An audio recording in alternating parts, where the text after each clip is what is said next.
अलीम भाई अपनी तरफ से हमें खिला रहे हैं। ये अलीम भाई का बहुत बहुत शुक्रिया। यार मेरा चिकन काला काला नहीं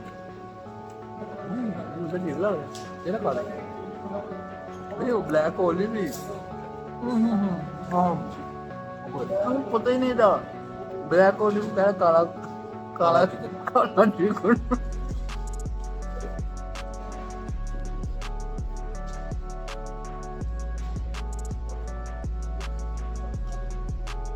यार बहुत जबरदस्त। और फायर फायर फायर फायर यार मैंने पहले उनका पिज़्ज़ा भी ट्राई किया था, वो वो भी था। इनका पिज़्ज़ा भी अच्छा था। वो